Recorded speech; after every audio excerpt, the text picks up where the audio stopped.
林小芳盯着手中的燃气账单，眼神由困惑转为震惊。90580元，这不可能！连日来多次投诉无果，燃气公司甚至切断了他家的供气。一个清晨，他一怒之下关闭了燃气总阀门。就在那一刻，隔壁传来一声凄厉的尖叫，紧接着是玻璃破碎的声音。挖得不狠，人设不稳。这里是奇闻挖掘机，欢迎订阅。林小芳从公交车站下来，拖着疲惫的身躯走向河西区的居民小区。3月的天津，春风依旧带着丝丝寒意，他裹紧了自己的米色风衣，加快脚步。作为一名资深会计师，今天是月末结账的日子，他在办公室加班到晚上9点才得以脱身。42岁的林小芳已经在同一家国企工作了15年，单身无子女，生活简单而规律。同事们都说他性格像极了会计这个职业，细致、谨慎，一丝不苟。林姐回来了。小区门口的保安老王热情地打招呼。林小芳点点头，扯出一个疲惫的微笑。今天加班回来晚了，辛苦了辛苦了，慢走啊。老王继续低头看起了手机。走进小区，林小芳下意识地看了看信箱，几个信封静静躺在那里，她随手取出，继续往家走。电梯里，她漫不经心地翻看着信件，电费通知、小区物业通知、燃气费账单。当他看到燃气费账单上的数字时，整个人如遭雷击，差点没站稳。90580元。林小芳瞪大眼睛，不敢相信自己看到的数字，这怎么可能？回到家，林小芳顾不上换鞋，直接冲到桌前，打开台灯仔细检查账单。账单显示，他上个月的用气量达到了11322立方米，费用高达90580元。这与他平时每月不超过100元的燃气费相差天壤之别。一定是搞错了，绝对是搞错了。林小芳喃喃自语，立刻拨通了燃气公司的客服电话。您好，这里是天津燃气客服中心，请问有什么可以帮助您的？电话那头传来标准的客服腔调。你好，我想咨询一下，我这个月收到的燃气费账单有问题，显示我要缴纳9万多元，这绝对是错误的。林小芳尽量保持冷静，但声音中的焦虑无法掩饰。请问您能提供一下您的用户编号和地址吗？我帮您查询一下。客服小姐礼貌地要求道。林小芳报出了自己的信息，然后听到键盘敲击的声音。林女士，根据我们系统的记录，您上个月的用气量确实是11322立方米，产生费用90580元。这个数据是由您家的燃气表自动上传的，不太可能出错。这绝对不可能！我一个人住，每天上班，只用燃气做饭和洗澡，怎么可能用这么多气？一定是你们的系统或者燃气表出了问题。林小芳的声音提高了8度。林女士，请您先冷静，我们的系统是实时监测的，错误率极低。不过，我可以帮您预约一下上门检测服务，看看是否存在燃气泄漏或表记故障的情况。客服小姐依然保持着职业化的语调。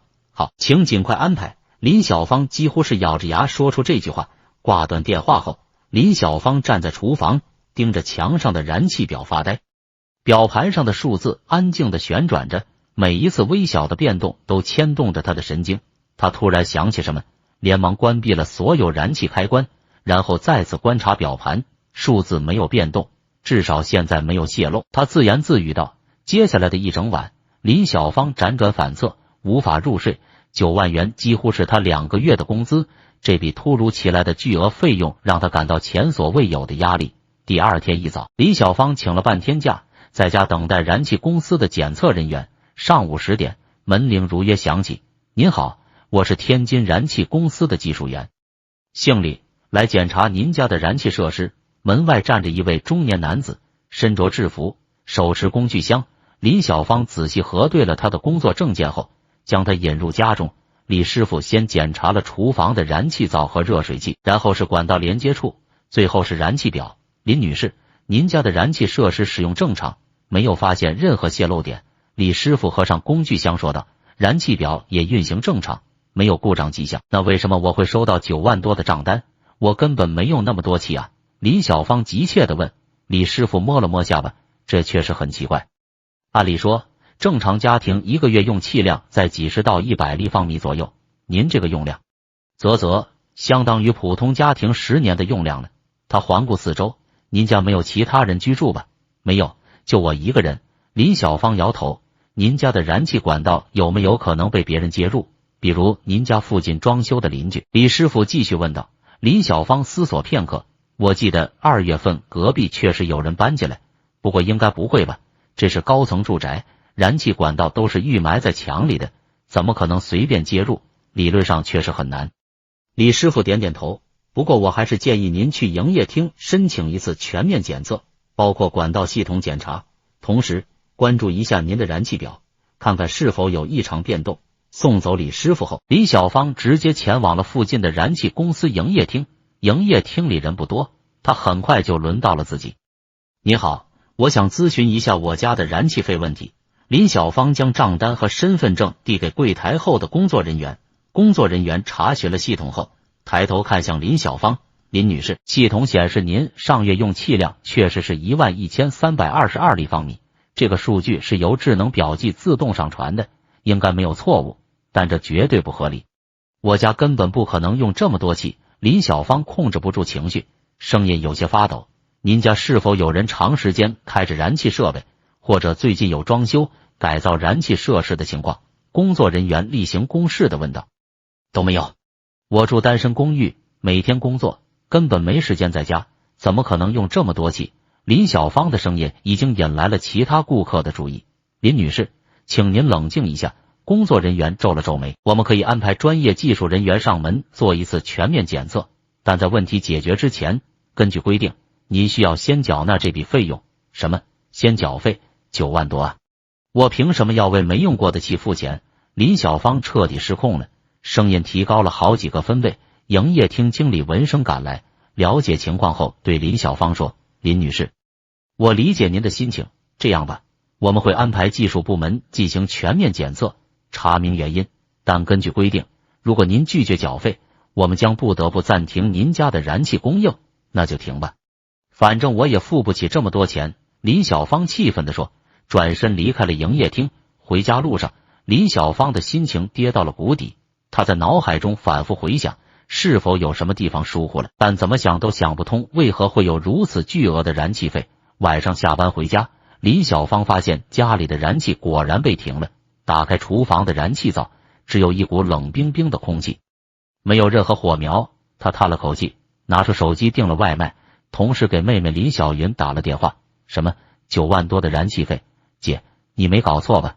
电话那头，林小云惊讶的声音传来。我也希望是搞错了，但燃气公司坚持说数据没问题，现在我家的气都被停了。林小芳苦笑道，他们有没有查是哪里出了问题？是不是燃气表坏了？来检查过，说燃气表没问题，我真是百思不得其解。那你最近有没有发现什么异常情况？比如邻居有没有什么可疑的活动？林小云追问。林小芳思索片刻，倒也没什么特别的。对了，隔壁在2月初确实搬来了新住户，一个年轻男子，看起来20多岁，不过我平时很少见到他，只是偶尔能听到一些声音。什么声音？林小云敏锐地抓住了这一点，就是一些奇怪的响动，像是金属碰撞的声音，有时候还有玻璃器皿的清脆声，可能是在做饭吧，毕竟墙壁隔音不太好。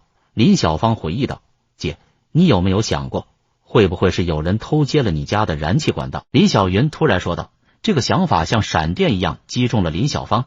你是说隔壁那个人？我只是提供一种可能性，你不是说燃气表没问题吗？那问题可能出在管道上，要不这样，你明天再去找物业和燃气公司，强调这一点，要求他们彻查。挂断电话，林小芳站在窗前，望向隔壁的窗户，窗帘紧闭，看不到里面的情况。她突然注意到，隔壁的窗户似乎总是关着，即使在天气晴朗的日子也不开窗通风，而且偶尔能闻到一种奇怪的化学药品味道。她一直以为是隔壁在打扫卫生用了强力清洁剂。这一晚，林小芳辗转反侧，无法入睡，各种猜测在她脑海中盘旋，是表记故障，是系统错误，还是真的有人在偷她家的燃气？如果是后者，又是谁？为什么？他们在做什么需要用这么多燃气的事情？窗外，月亮被乌云遮挡，天津城沉浸在一片深沉的黑暗中。林小芳不知道的是，这个夜晚只是他噩梦的开始，更大的风暴正在酝酿之中。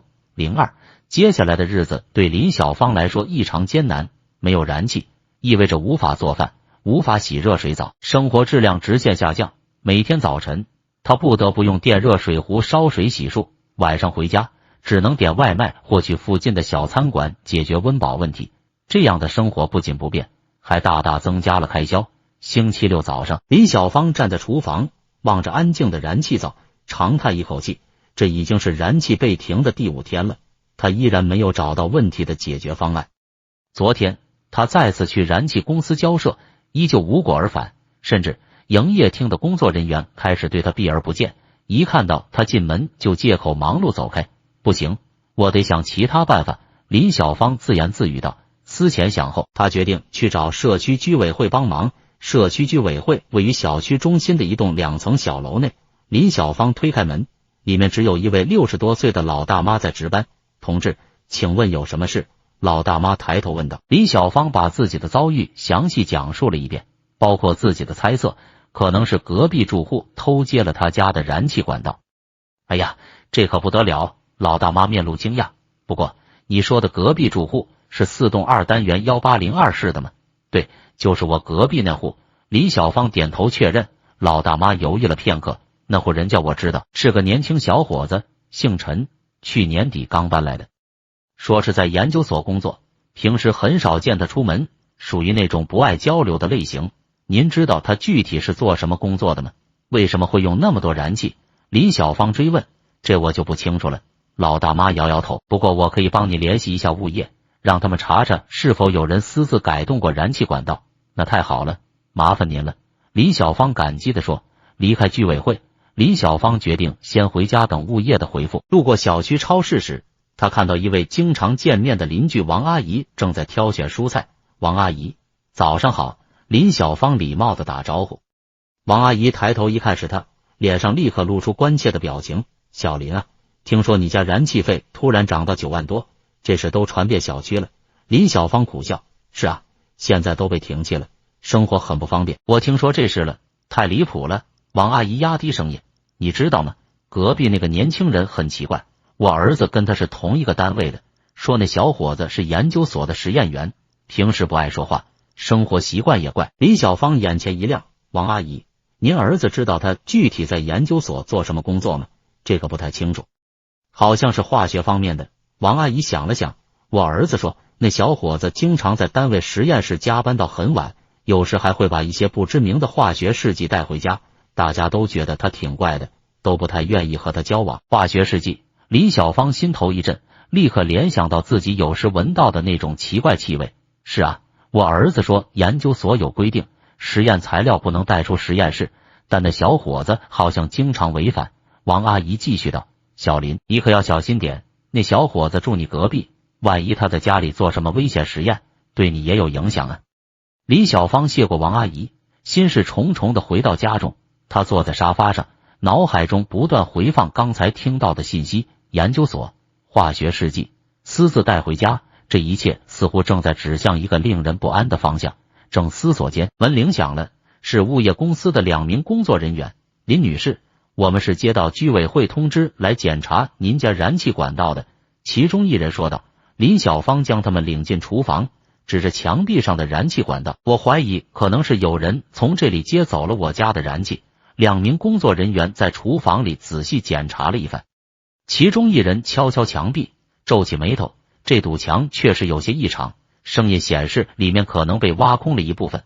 不过我们没有权限拆墙检查，这需要专业的燃气维修队和相关部门的批准。那怎么办？我现在连热水都烧不了，生活很不方便啊。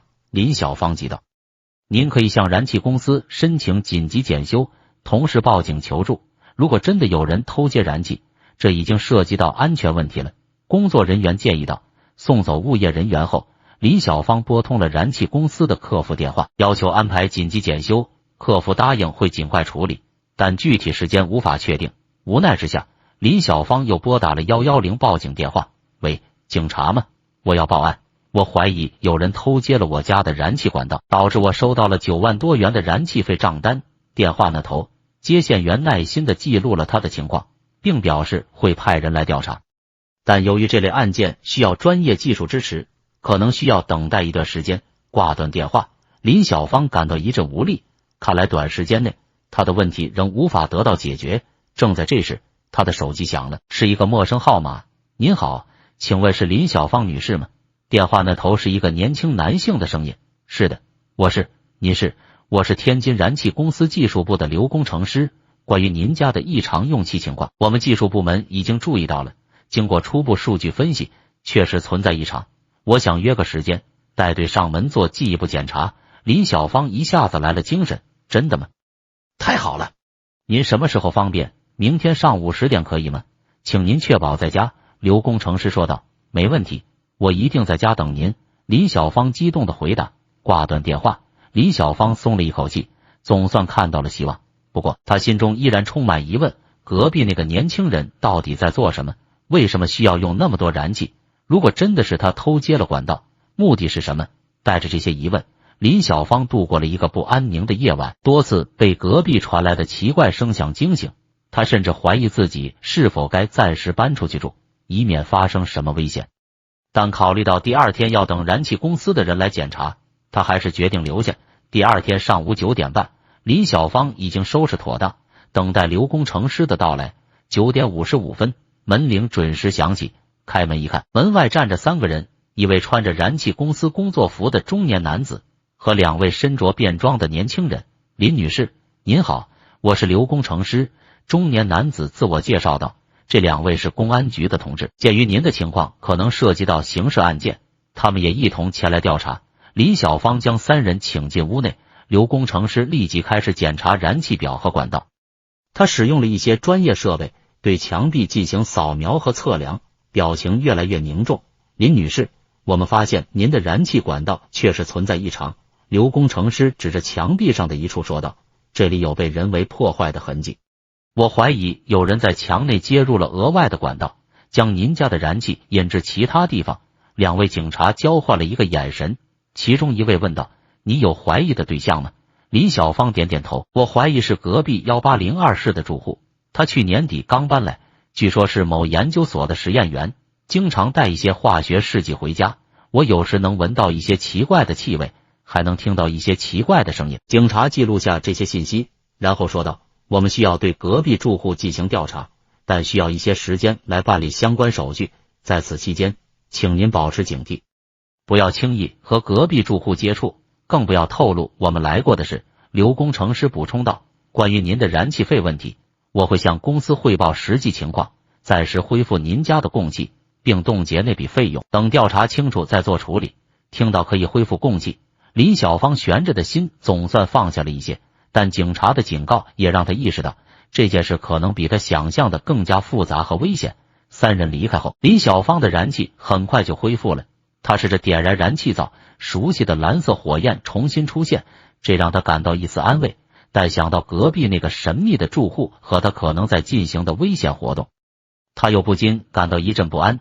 接下来的几天，林小芳刻意避开了与隔壁住户的任何接触，他甚至改变了自己的作息时间，提前出门，晚些回家，尽量减少在家的时间。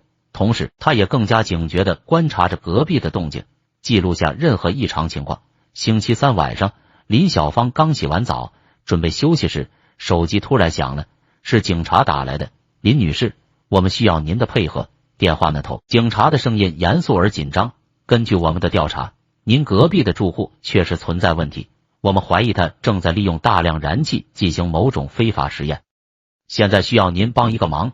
疼痛瞬间传遍全身，我躺在地上，一时间动弹不得。更糟糕的是，巨大的响声肯定惊动了张大叔一家。果然，不一会儿我就听到墙那边传来了急促的脚步声。谁在那里？张大叔警惕的声音传来。我挣扎着想爬起来，但腿部的疼痛让我无法站立。就在这时，我家的灯也亮了。